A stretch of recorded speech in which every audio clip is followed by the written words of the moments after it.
6 p.m. So get underway. Good evening and welcome to this evening's meeting of the Woodbury County Board of Adjustment. Today's date is September 4th and the time is 6 p.m.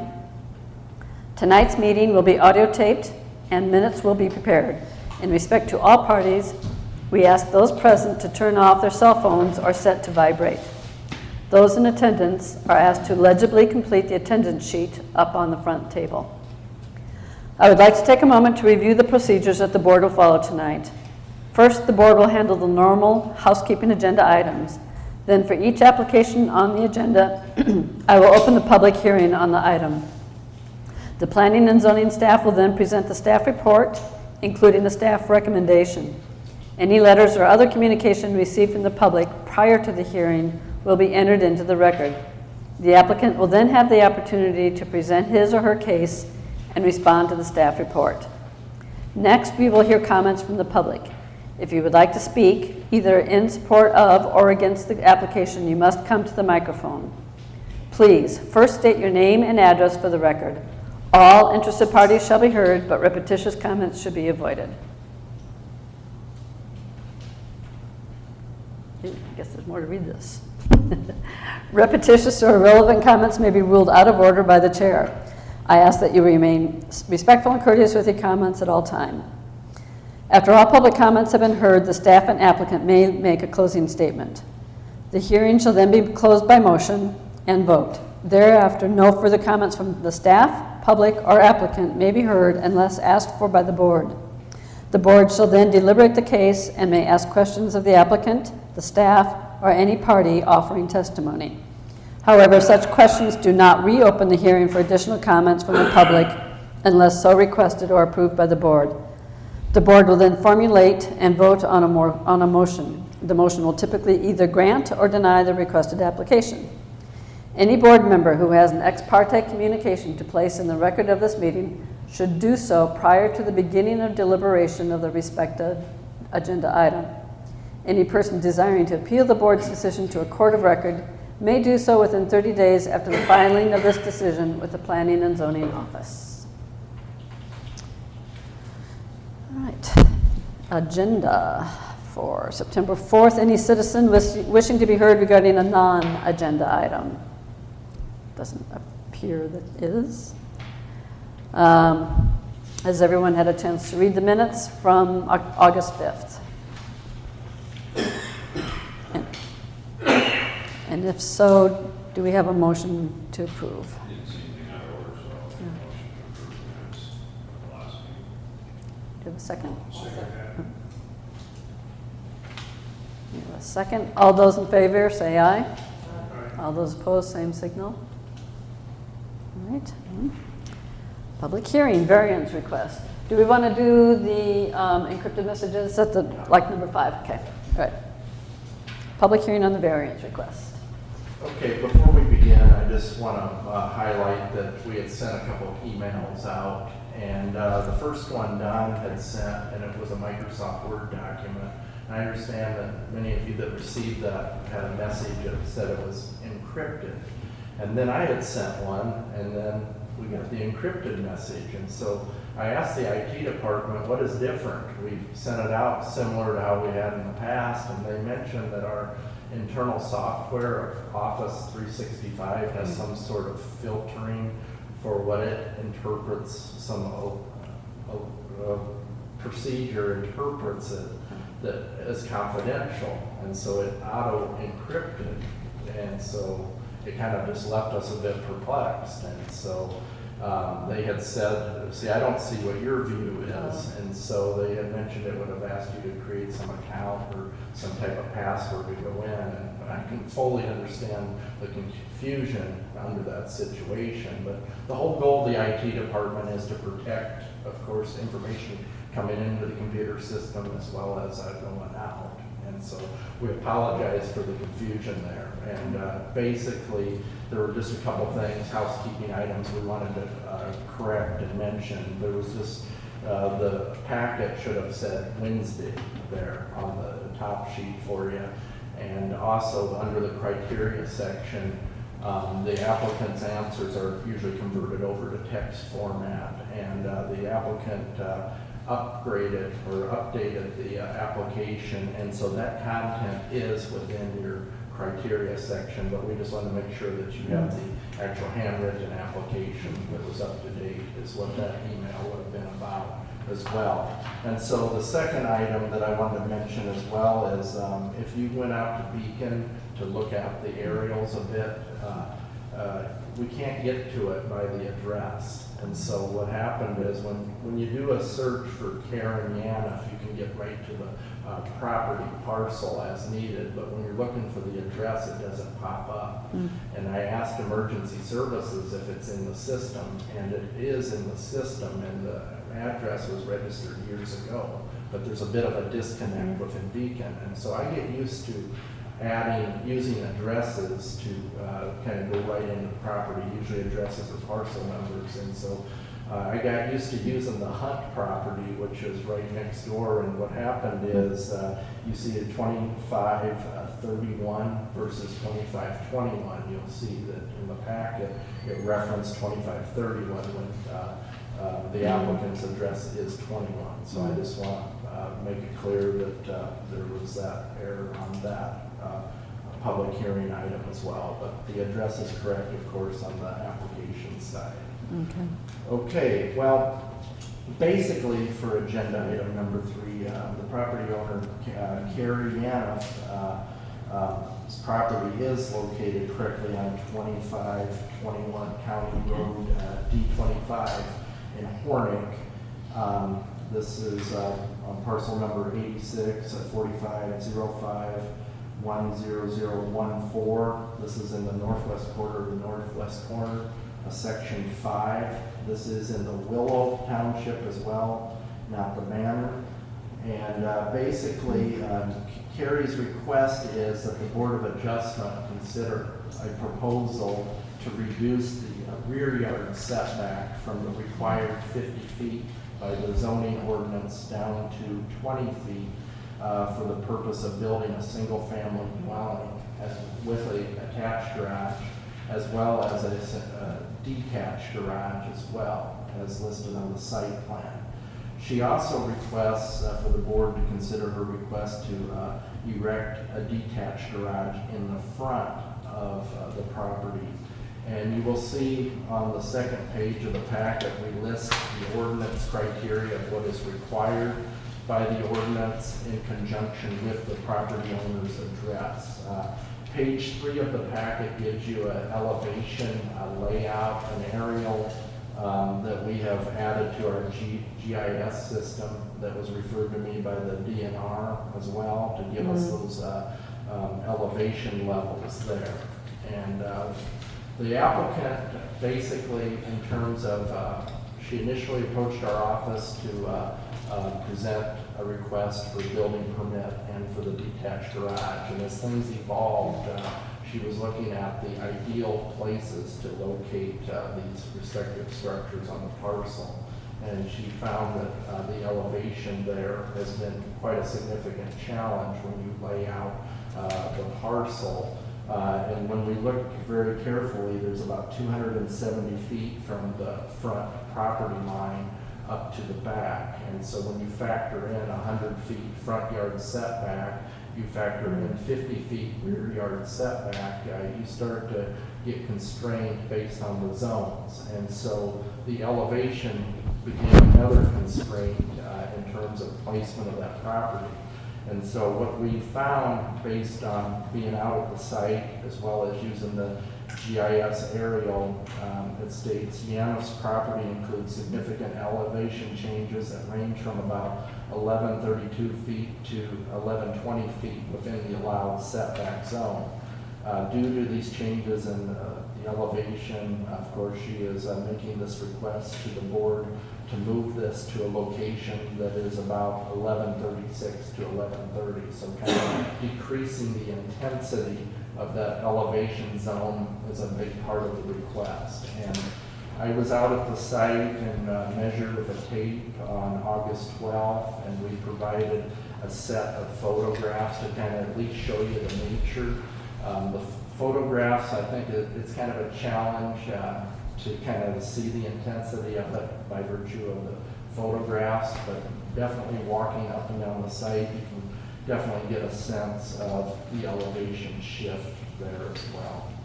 And the second proposal, again, is about placing the accessory structure ahead of the front property line, or excuse me, principal structure line as required by the ordinance. And again, this basically comes down to the nature of the parcel, the nature of the topography, and as being an ideal placement of putting that respective structure in relationship to the house. And so the site plan, the proposed site plan is authored by the applicant on page 6, kind of includes the proposed where she would like to have the structures positioned with the approval, of course, of a variance, and of course afterward a building permit would have to be approved as well. Page 7 is where we dropped to show you an illustration with the GIS software. The green zone is where the county setbacks are required, and the yellow zone would show where the respective setback would be if this was allowed under the variance. Under the notifications, we did receive a letter from the adjacent property owner to the rear. Randy Hunt and his wife Becky authored a statement saying that they're in support of allowing the rear yard setback decrease. They have no issue with it, other than they kind of give their own number of saying that 20 feet would be what they would prefer for the setback, which would fit with their respective plans. This proposal was, of course, noticed in the Sioux City Journal as reflected in the packet for notice on August 20th. The adjacent property owners within 500 feet were all notified. Other than the Hunts, that was the only communication from the neighbors that we have received. We did receive a few comments by stakeholder agencies.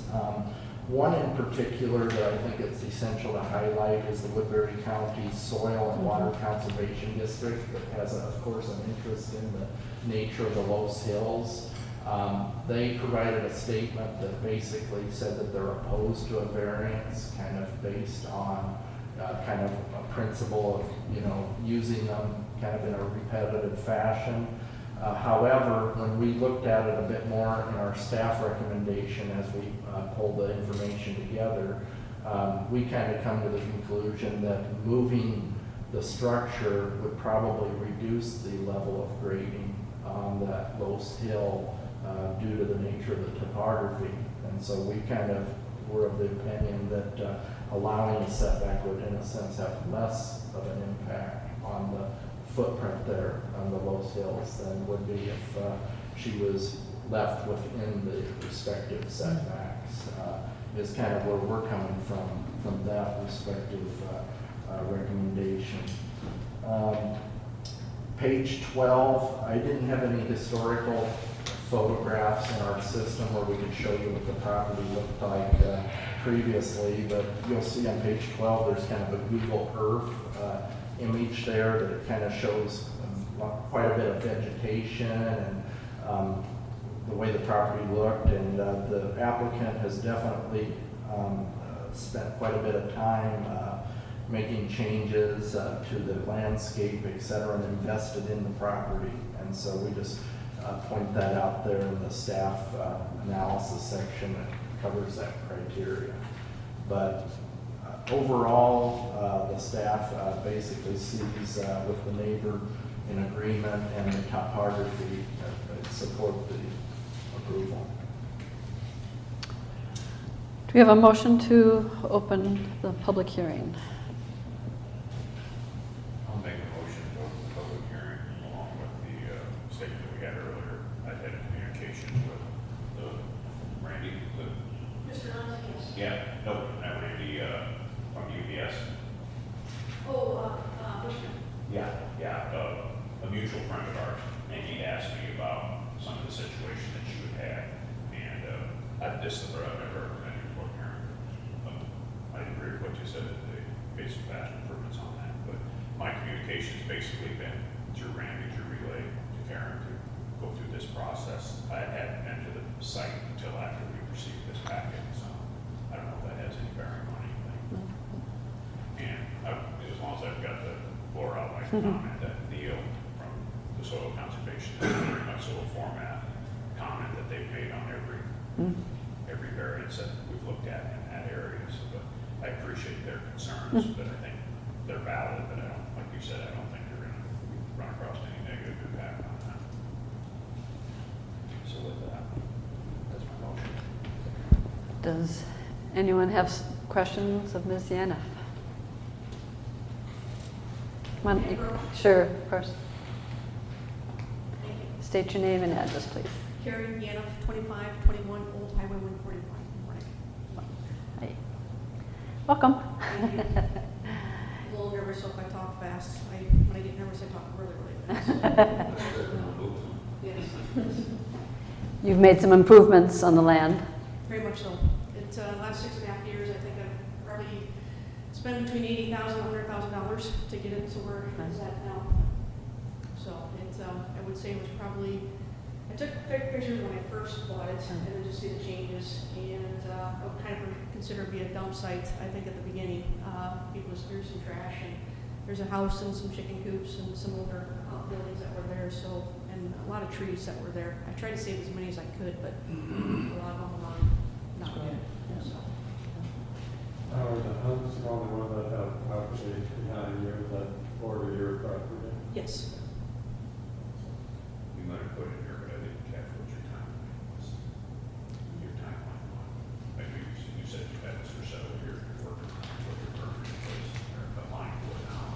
You want to move forward with this in the near future? Yes, I'm hoping, if I get the approval, I'd like to put the detached garage out there first, and then I'm hoping to build in the next 2 to 3 years. So I'm just trying, my goal is to, I'm living on 240th right now on a rental, so I'm already committed within a year, and then I figured I want to stay another year just to kind of pay a couple things off and be debt free, knock on wood, hopefully going into a building. So then I figured within that timeline, it gives whoever my person's going to be to build to give that time too. Two comments on, one of them up here says constructed detached garage, where your intentions to move one.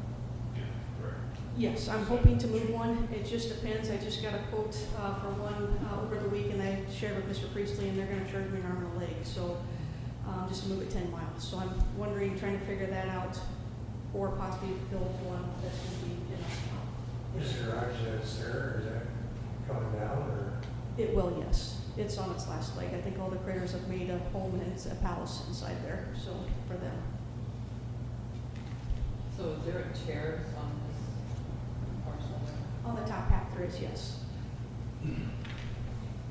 My whole goal was to have the house up on top, and then if there's any water, especially coming from behind, I wanted to go away from the house, so it kind of just goes towards, the front. Well, you've done some grading on there, look like. Very much so, Yeah. yes, a lot. You're ready for it. Yeah, it looks good. Thank you. Are there any stipulations to accessory structures before the primary? Technically, the principal single-family dwelling must be present on the parcel. But that before the- the variance for that can be applied for also. That could technically be kind of packaged together possibly as part of this request too. That's the way I interpreted that.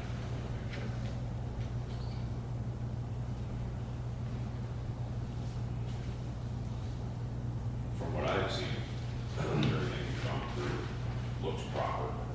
So some of the intent of all this is to not devalue property, and I think this is going to do the opposite. I think, myself, I look at it the same. It'd be nice to see a little bit more of this stuff being done, so I have no problem with it. You know, the only time that I've done, when I went out to look at it, I just walk around it, much like your photograph showed me.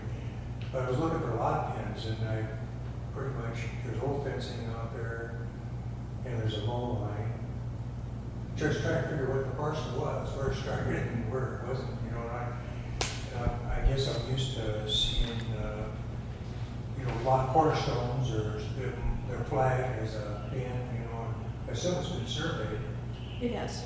so there should be a pin with it, but I couldn't find any corners or anything like that, and that just kind of be a good idea that, when people come with a parcel, to make sure that the corners are well identified and flagged, you know, and, you know what you're looking at, and I had a pretty good idea what I had going on there, but, I think it looks nice. It's nice.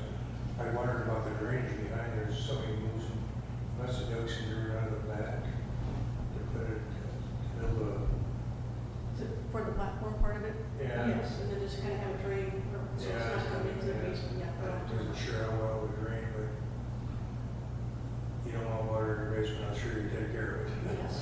Yeah. So the fence is the back of the property. That's technically Mr. Hunt's, so, where the picture is, That old fence. Yeah, that's what so where the I, old fence would be, there's a spot, probably back here in the corner, there's a green stake right back here. And then I bought this, where it kind of triangles off, I bought that about 2 years ago. Separate sale, I Yes. noticed on that, okay, there was two separate transactions. Yes, Okay. yes. So unfortunately, where the old, or the current garage is now, there's a tree that's there, and there's, the stake that referred to, it's hidden by the evergreens. But it is there, and then when I bought this other acre, there are some Beacon. plants a little further back to the right. I know there's a well there, but, was there a house on that property? There was, yes. So is there a septic tank out there and everything now? No, there I isn't. guess you have one mapped out in this. Oh, okay. Yes, yes. Do you know who owns up the West Fork, Larry? It was Belknap family. I think there might be a sibling or someone out in the Mobile area is what I've heard, but I've never met them. You heard me well.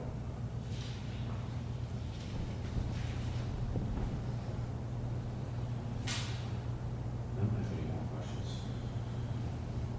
Are any? so the proposal right now is to allow the house and the garage, but we also have a rule that the secondary structure cannot be put in ahead of the primary, is that correct? So if we were to approve this, she has to build a house first?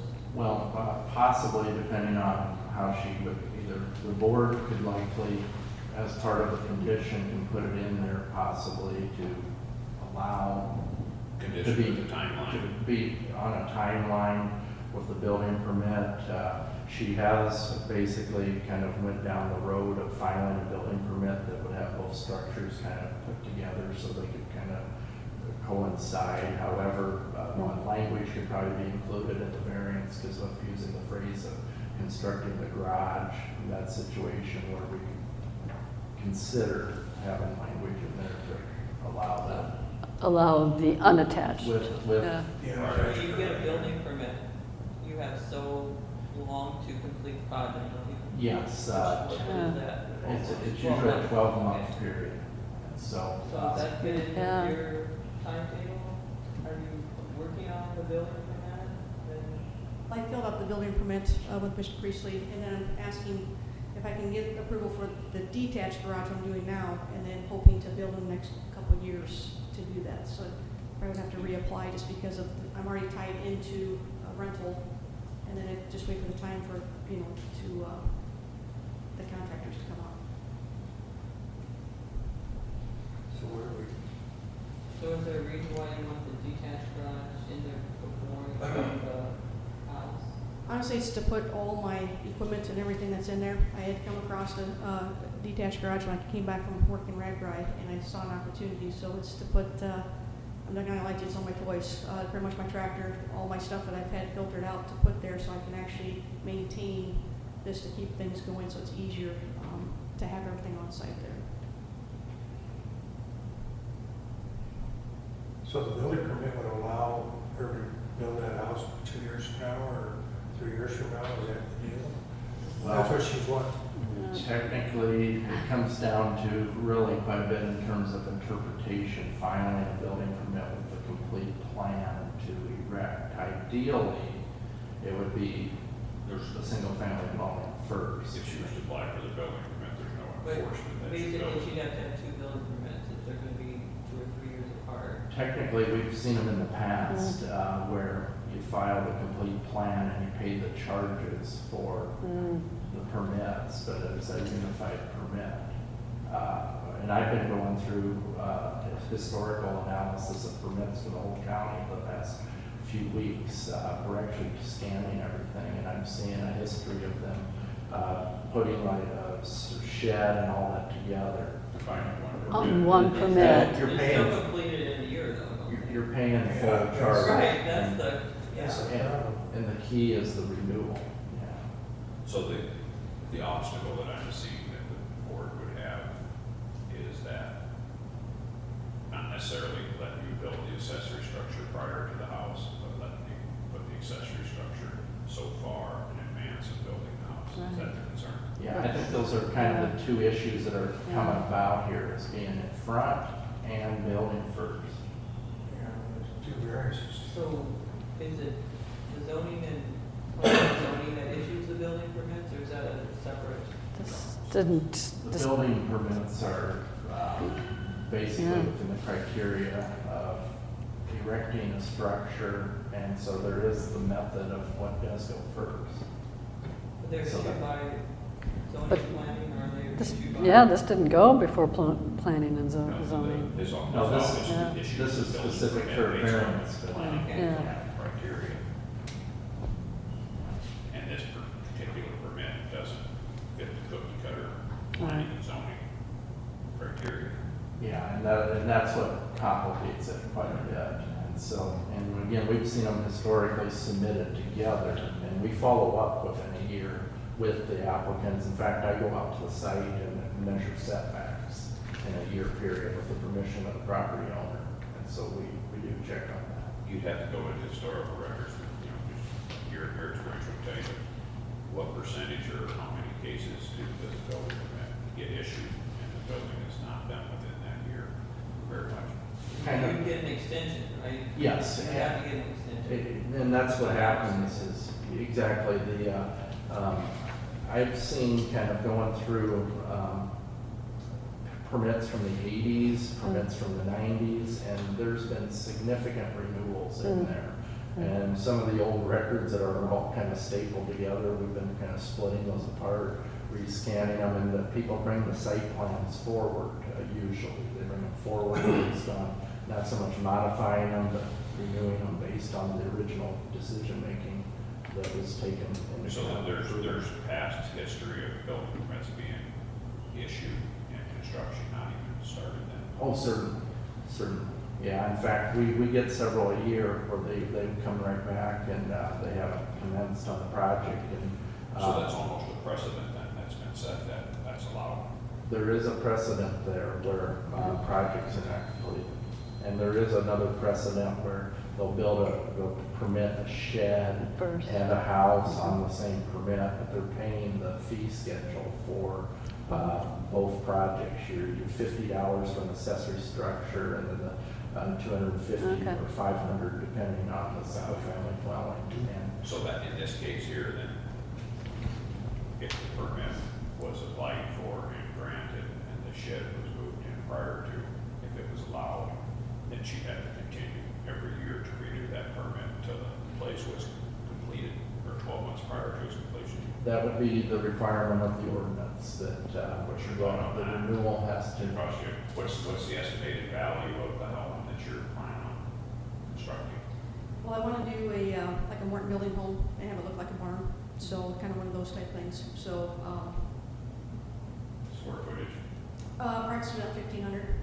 would that, in your past, would that fall into that $250 or the $500 permit? Let's see, I believe it would be the $500. So you'd be on the hook for $500. But is the renewal 12 fee months the prior same to as your the house. original?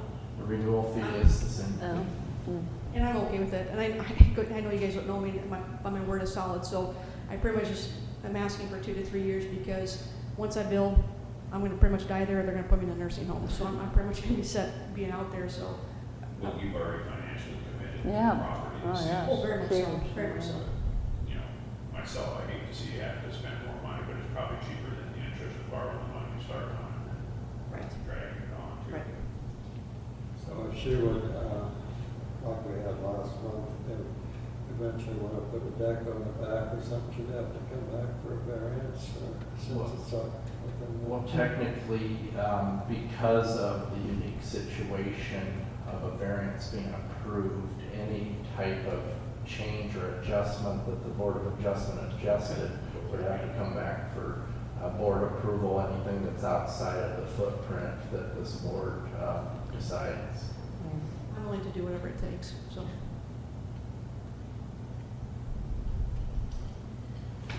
Just asking myself as, you know, you're looking for the setback to keep the house as far back as you can, moving it further west.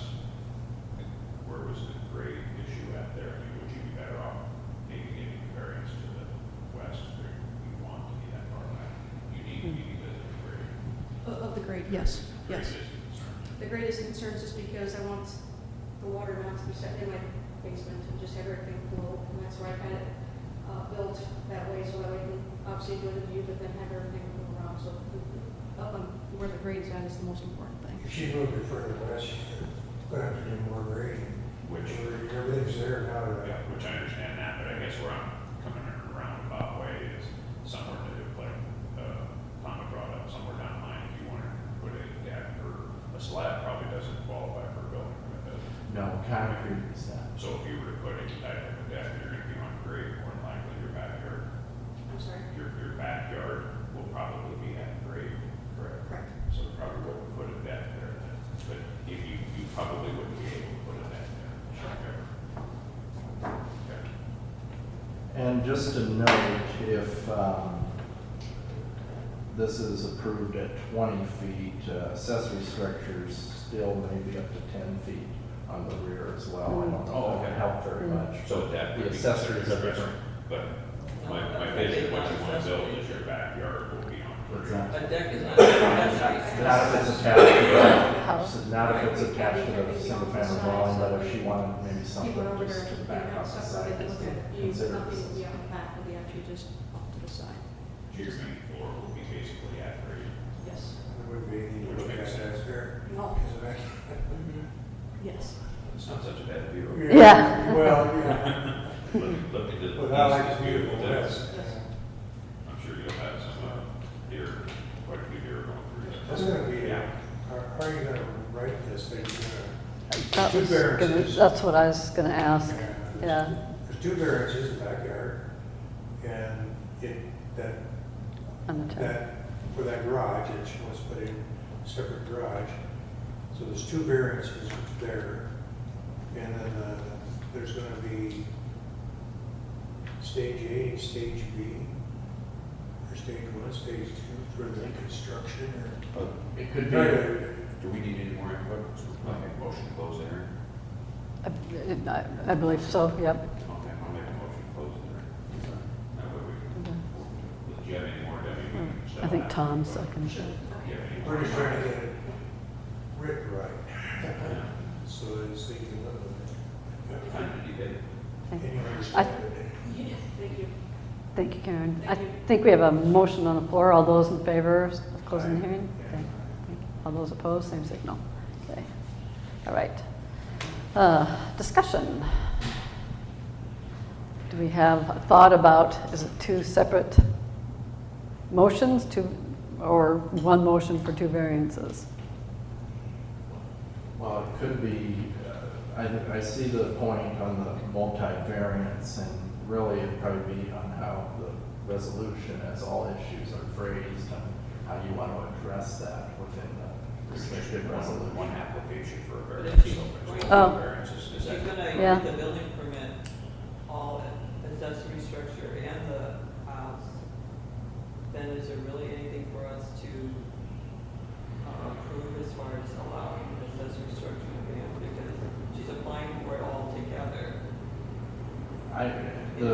Yeah, I get it, and I think the variance could add clarity to that, just clarity to the whole operation. Question here, just intent is, you know, everything, have a pretty good idea what the intent is, but say somewhere down the line, the process stops where, the accessory structure is in place and the building permit is continuing to be renewed, and then eventually it doesn't get renewed and the house isn't built. What's our situation there? See, that's where we would need an assurance, and that's where a building permit will bind basically the Commitment. agreement that these have to be brought into. Even if the But garage what is- is the consequences if something happens and she, you know? Technically, Many things could happen. yeah, exactly, and so technically, things go through zoning violation scenarios where we have to contact the property owner, work with them as much as possible to bring their property in compliance with the ordinance, but the last resort is the civil citation where we would end up having to take things to the courts when necessary. And I so imagine that would that's be based on intent. I mean, if it was something beyond control, it'd be looked at more favorably than just, I got my bed in my shed then. I was kind of wondering if she, is that building gonna be on a slab, or is there gonna be, you got a footing? I'm sorry. Are you planning to build something just on a slab, or are you gonna have a foundation, like a basement or something like that? It's for just a detached garage. Oh, the house. That's Yeah. right, okay. The house and the attached garage. It'll be on a, because I'm probably gonna have a basement, so I mean, it'll be on some type of a foundation, but I was kind of wondering if you don't want to do the foundation and then on the other stuff go for a while. no, so if I'm understanding correctly, if I can get approval for the detached garage, and then when I'm ready to build, when I have the green light, it's full blown, like it's, Okay, I see. I was just wondering, to make it not too confusing. So you're gonna have to have two variances, one for the detached garage, and the other variance is for the back lot line. That's clear. But can you issue a building permit with stage 1, stage 2? Stage 1 is the outbuilding. If stage 2 would be for the house and the attached garage, and that construction in the future, with the stipulation that she has to renew the building permit annually or something like that. Does that have to be in what we passed though? Because that's already, It's already automatic. isn't it? yeah, I mean, that's the process. That's, I think to kind of clear it up, in terms of the building permit, a unified plan can be presented where the expectation is that this project, here's the site plan of the house and everything. This That's is part of the already, permit. and we have a condition section, so Dwight is mentioning stage 1, stage 2. We can hold the applicant to a set of stipulations on what is expected for that time frame. But again, we're looking at that 12-month. And I think you were kind of going with, because we have language in there about construction commences, so we're even at the expectation the project is being addressed. We don't go out there to the point of saying, okay, you've got to start this particular section or this particular section, kind of getting into the weeds to that detail. But we do get to the point of saying that you have an accessory structure, you have a house, we expect it to be built, both of those to be built. And so we're just, I think we're kind of at, is this one going to sit here on the property for an extended period of time? And that one would start major concerns for us. And so, but if we could, have the condition that both of those things will indeed be. so are we, if I'm hearing this correctly, we should be including language that addresses a unified building permit that includes the owner's intentions to have an unattached garage preceding both time-wise and space-wise the house, but the unified building permit will address both stages, as you said, Dwight. So, is that language? I think included with the variance, that could be very helpful to the situation. So remember that when you put this wording together. So do we have, I think we have an idea about the wording. But the setback from the rear of the property, having the detached garage in front of the property could all be one. Yeah, one motion, yeah, Don't you yeah, think? yeah, yep, I do, yeah. I feel like you're on the positive side of this. Yeah, I'm all about You probably have just exactly how you want to word it. Okay, I can make a motion that we approve the variance for the rear setback and also for the request for the construction of a detached garage in front of the proposed single-family dwelling.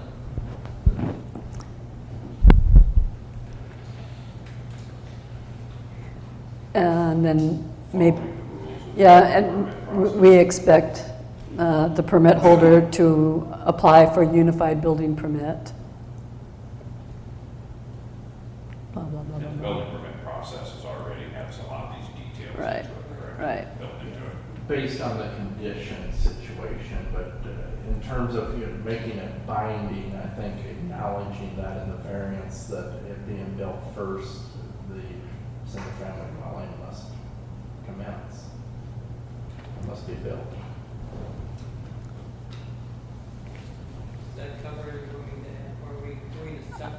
No, I think we're saying, we're allowing the setback, we're allowing the variance on the setback and the unattached garage with the condition that the permit holder apply for a unified building permit that addresses in both the unattached garage and the residence within, But they both do need to be built. right. So that puts the intent in there. All you gotta do is clean up the wording. You got all that now? I think so. I refer to the Or- video. How do you take this? We're that's okay. Okay, so I'm, Yeah. because we'll be talking about it as Yeah. resolutions are built, so if I Right. can ask the board a question. Sure. So it would, as Joanne had mentioned, it will address the specifics on the rear yard setback, the 20 feet from the rear, the allowance of it to be built in front of the single-family dwelling, and language that will acknowledge that they're both going to be built, but do we want it to address the order You see, to so the the variance as well? because actually the accessory structure almost needs to have approval. Right, Is that- yes, Yeah, 'cause we that- do, yes. Because that is the power that the board does have Okay. to acknowledge. Al- I have al- a feeling that everybody's Yeah. okay with this. Allowing the construction of the unattached garage. Allowing the construction of the unattached garage to proceed prior. And with, somehow if we phrase it with acknowledgement the house will be built. That makes sense. Yes, And yes. the building permit will be kept enforced to date. Because we would reference the resolution on the building permit. Gotcha. Okay, It's so- kind of a package deal. I'll second that motion. All those in favor say aye. Is that adequate? Yeah, and I'll go back and watch the video too. Well, I'm getting the intent or the impression that the board is all on the same page of what we want to do. Yeah, so I guess just kind of in a nutshell, as we said, setback, building it in front, and acknowledging that the accessory can be started first with the expectation the house will be. And the building permit has to be maintained and be kept up to date Okay. until construction is complete. Even though that's already part of the requirement, or at least we all know that we're all aware of that also. Sure. I'm going to call for the vote again because I think I only got one. All those in favor of the motion, say aye. All those opposed, same signal. The motion has been approved. Thank you very much. Thank you very much. Thank you for your time. Good luck. Thank you. Yeah, good luck with that. Thank you. I'm excited. You're gonna have a wonderful spot Thank you. when you get it done. Yeah, well, and good neighbors, so Yes, I'm taking pretty good care of this one. Very happy. Nice. Mhm. Welcome to the neighborhood, huh? Thank you. Thank you, guys. Thank you, Karen. Thank you. Thank you. Bye-bye. Anyone have any comments or questions? Dan, you have anything for us? Yeah, basically, I've alluded to this before, we're looking at, I've been going through the old permits back in the 80s, and what we're doing is we have this database that we built, and I'm trying to create identification on properties, so we have kind of a profile to go off of based on what's happened out there, kind of historically. And as we know, ownership changes quite a bit, and the best way to track things is really back to the township, the quarter, et cetera, is where you get the true grasp of what's going on. And so I'm just kind of looking through some of these for historical purposes to kind of give us a better idea on how the use of the land is. I'm just simply quite amazed on the thousands of permits that have been issued since the 70s, basically, and we still have quite a bit of those paper copy up there. But we're just to let you know, we're just kind of in record preservation mode right now. Does that impact or change what we think of as precedents? There are definitely precedents out there, especially since 1971 when the county first adopted ordinances. The big dates are when those ordinances were changed, and many of you probably remember the old Red Book before 2008, where the ordinance changed, and that Red Book seemed to be incrementally changed through the years from the 1970s, but very much staying consistent. Back, you might remember the old R1 and AR, those residential type of zoning districts, and 2008 was quite a change in terms of kind of a rewrite, going to the agricultural preservation, agricultural estates, etc. was kind of a step up from where it was in the past. But to answer your question about precedents, yes, I think there is quite a bit of precedence with many of the old building permits. It's been extremely helpful for me to look at many of the old ones based on permit decision-making and setback situations, and just to get a profile of exactly what the land was at the time. But I'll tell you, a key example is variances. If you're driving down the road and you see something that you might think is a zoning violation, for example, you need to go back in the records very carefully and not make an instant judgment on what's out there, because people do have grandfather rights, non-conforming rights, etc. And so there's one anytime, big exemption also.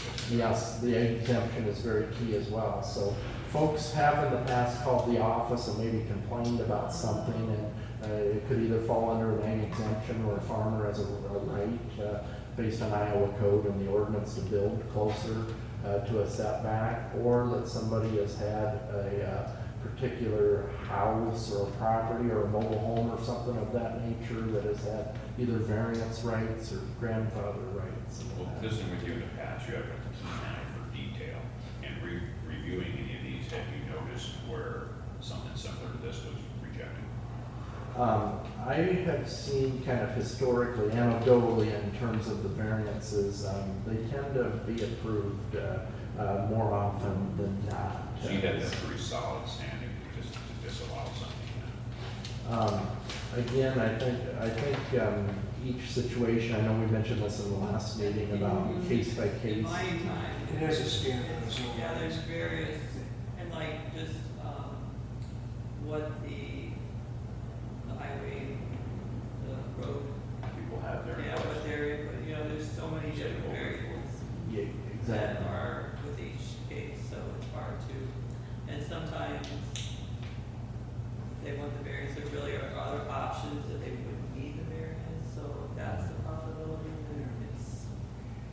yeah, it's, consideration. The old zoning regulations were pretty free and yeah. open, and when we wrote the new ones and we got us, there was, in the public meeting we had, and I think we had 3 or 4 of them. And then we went up for another when we made some changes. There was a lot of resistance to that, and it changed, it took away a lot of flexibility that was out there for the landowners. And it was not appreciated by a lot of people, and they fought it. But you've got to be careful with, you know, because it took away some things that were free and easy, and still, you could sense it still. And I don't know what is happening in the P and Z side now, but you know, that could really tighten up what went on there with the subdivision work. I was only experienced the Board of Adjustment. I think it was only on there a term or something like that, and it was, sometimes I got a little nasty. No, this is like unified board comment inquiries. Okay. Yeah, no, we're, it's relevant to the end You're key to make it, putting things together is gonna make things a lot easier. Yeah, and For you and everybody else down the road. one of the things kind of in my past, I've done a lot of research on perceptions and stereotypes, a bunch of academic stuff, but that's one of the keys that you need for just being out and about. You see something, you can't just go instantly figure out that there's a problem there. You gotta go back historically, understand that a lot of nonconformities do exist. Many of the variances do reach back to the 1970s. It's just a matter of getting back into the older paperwork, and so the key is to digitize much of this as possible. And you might remember last month when we looked at the solar energy, we were really researching, just trying our hardest to find the past precedent of what has existed on this, because we don't reinvent the wheel all the time, so there's something that has been done before, so it's a matter of really understanding each unique situation. So you'll be able to access it now, Yeah. once it's digitized. Yeah, it's a matter of creating PDFs Right, right. and That's all internal confidential stuff. yeah, and we do publish the standard. There's an Excel file. If you go to the department website, it's through the year 2000. It's a historical list of what the building permits are that have been issued, and so you'll find property, parcel number, quarter, specific what the permit was about, but it's just detailed enough where the public record where the permit is, but there's no like site plans up there. It's just a list. How are the subdivisions going these days? There are a lot of them? Yeah, we're getting some subdivisions. There will be one that the zoning commission will see this month. I think we've had maybe 2 or 3, maybe 4 this year so far. Yeah, they happen. I get out there and look, and there's stuff that we dealt with the subdivisions, approved them, and there's happening. Anything else for the good of the meeting? I'll make a motion that we adjourn so you can get that hour. I'll second the motion. I'll second that. All those in favor, say aye. And I appreciate you guys' time, because I know you guys have been here all day. Well, thank you for readjusting your schedules. Oh, yeah.